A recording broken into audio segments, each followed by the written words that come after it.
Ana Pereira, a tenacious investigative journalist for the São Paulo Times, thrived on the adrenaline rush of uncovering hidden truths. The clatter of keyboards, the ringing phones, and the smell of freshly brewed coffee filled the newsroom, a symphony of chaos that fueled her passion. Her editor, a seasoned veteran named Carlos, often joked that Ana had ink running through her veins instead of blood.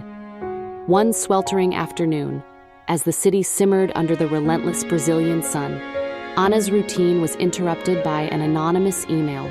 The subject line read simply, "A tip," and the message contained a cryptic warning about a potential corruption scandal involving some of the city's most influential figures. Intrigue gnawed at her. The tipster claimed to have evidence of bribery, embezzlement, and a web of deceit that reached the highest echelons of power. Ana's instincts screamed at her to pursue the story, but Carlos cautioned against it. "These people are dangerous, Ana," he warned, his brow furrowed with concern. "They won't hesitate to silence anyone who gets too close." Ana's resolve only hardened. The thought of injustice thriving in the shadows ignited a fire within her. She couldn't ignore the tip, not when the stakes were so high. The city deserved to know the truth, no matter the cost. With a determined glint in her eyes, Ana made her decision. She would pursue the story, carefully and meticulously, leaving no stone unturned. The anonymous tip was just the beginning. She was about to embark on a journey that would test her courage, her convictions, and her very sense of self.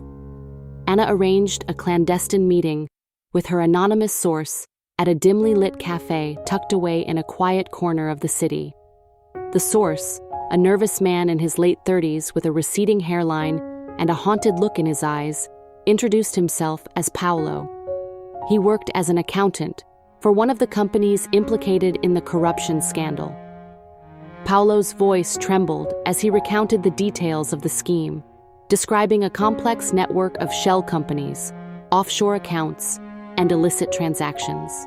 He provided Ana with documents, emails, and even a ledger detailing the bribes paid to high-ranking officials. The evidence was damning, but Paulo's fear was palpable. "They'll destroy me if they find out I talked to you," he whispered, his eyes darting nervously around the cafe. "They have connections everywhere. They can make people disappear." Ana reassured Paulo, promising to protect his identity and use the information responsibly. She understood his fear, but she also recognized the importance of his courage. Without his testimony, the story would remain buried, the corruption unchecked. As the meeting drew to a close, Ana felt a surge of conflicting emotions.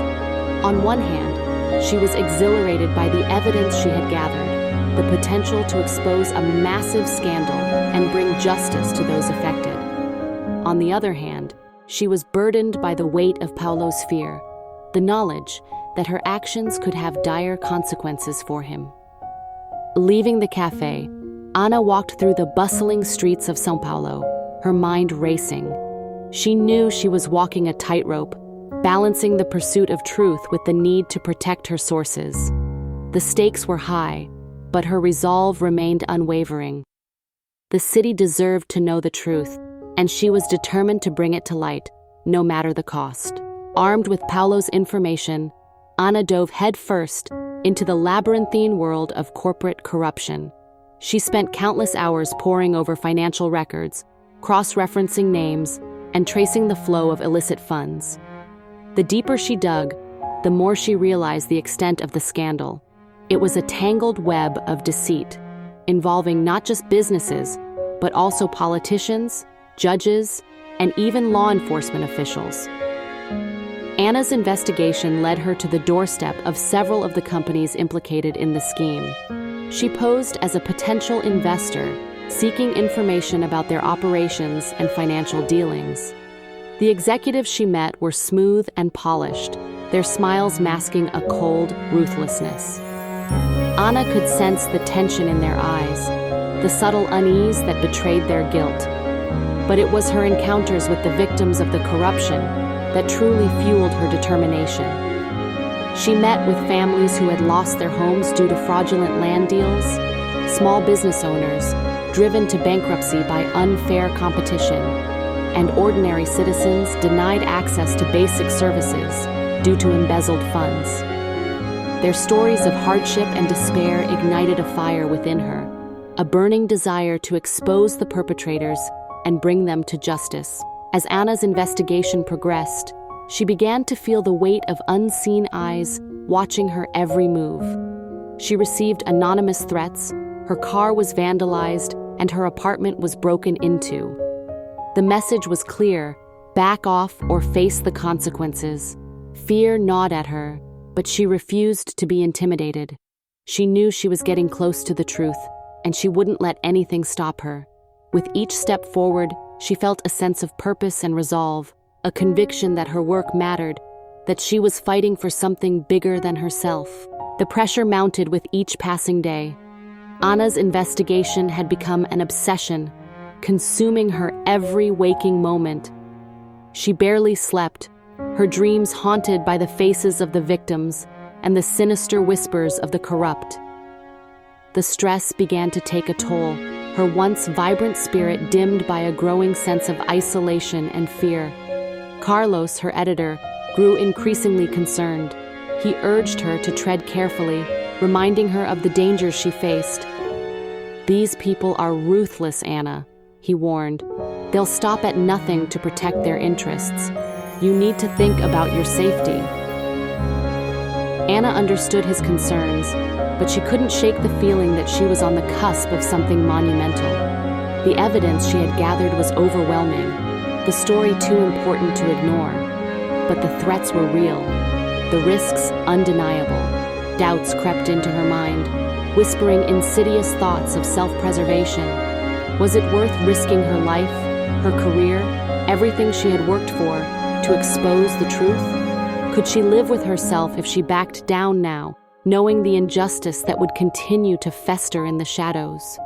One night, as Anna sat alone in her apartment, staring at the city lights twinkling in the distance, she felt a wave of despair wash over her. The weight of the world seemed to rest on her shoulders, the burden of truth too heavy to bear. Tears welled up in her eyes, and she questioned her own sanity. Was she foolish to believe that she could make a difference? But then a flicker of defiance ignited within her. She thought of Paulo, the anonymous source who had risked everything to provide her with the information.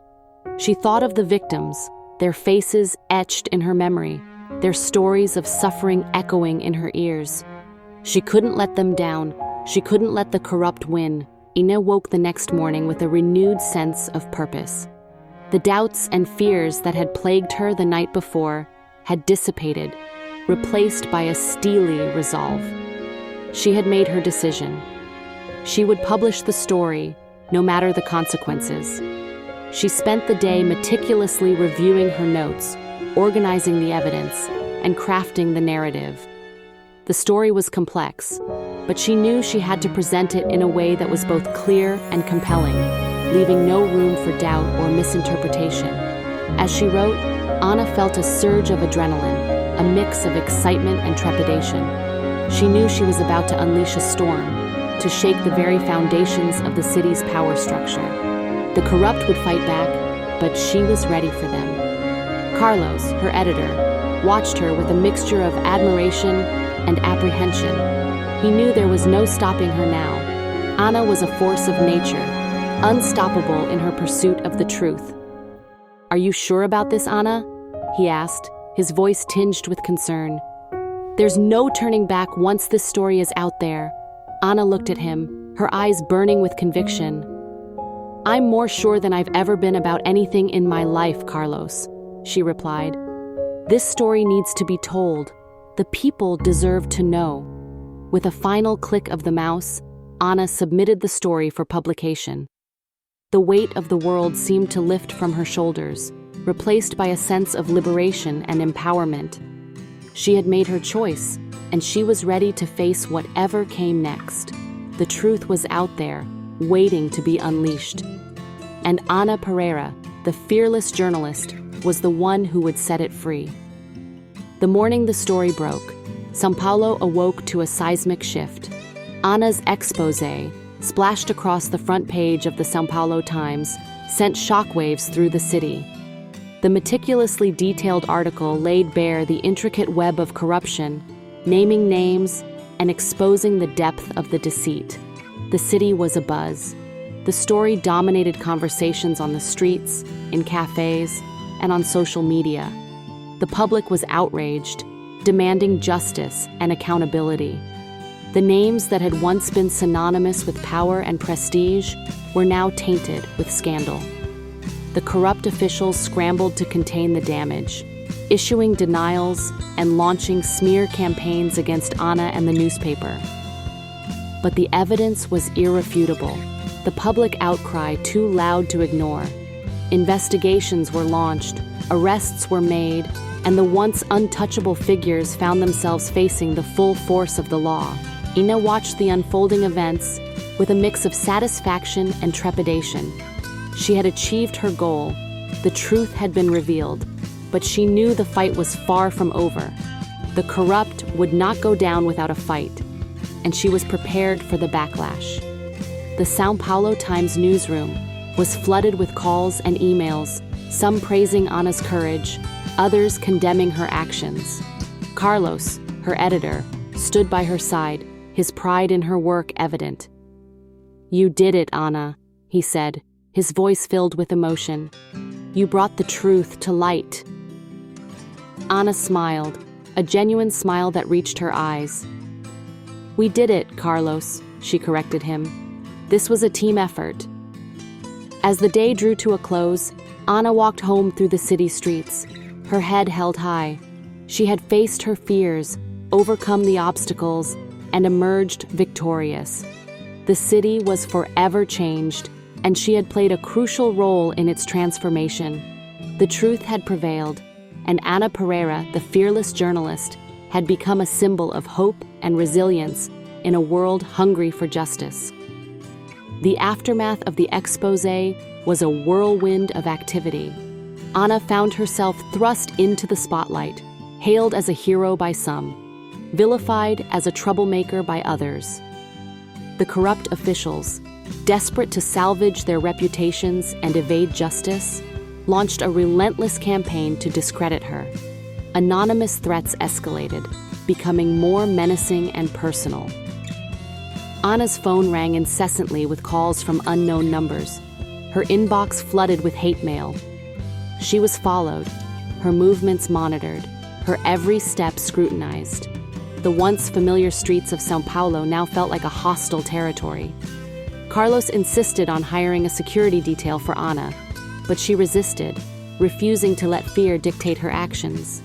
She continued to work, determined to follow up on the story and ensure that justice was served. But the constant pressure took its toll. Sleep became elusive, her dreams filled with shadowy figures and whispered threats. Her appetite waned, her once vibrant energy replaced by a gnawing anxiety. She found herself constantly looking over her shoulder, her trust in others eroded by the paranoia that had taken root in her mind. One evening, as Ana was leaving the newsroom, a car screeched to a halt beside her. Two masked men emerged, their faces hidden in the shadows. Fear gripped her heart as they approached, their intentions clear. Ana's instincts kicked in, and she turned to run, but it was too late.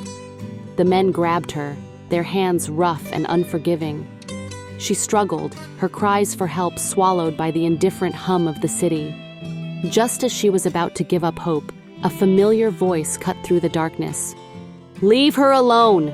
Carlos shouted, rushing towards them, brandishing a metal pipe.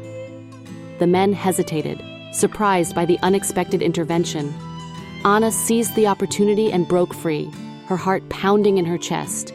Carlos fought bravely, but he was outnumbered and overpowered. The men fled, leaving him injured on the pavement. Ana rushed to Carlos's side, tears streaming down her face. "I'm so sorry," she whispered, her voice choked with emotion. "This is all my fault." Carlos reached out and squeezed her hand. "No, Ana," he said, his voice weak but firm. you did the right thing. The truth is worth fighting for, even if it comes at a cost.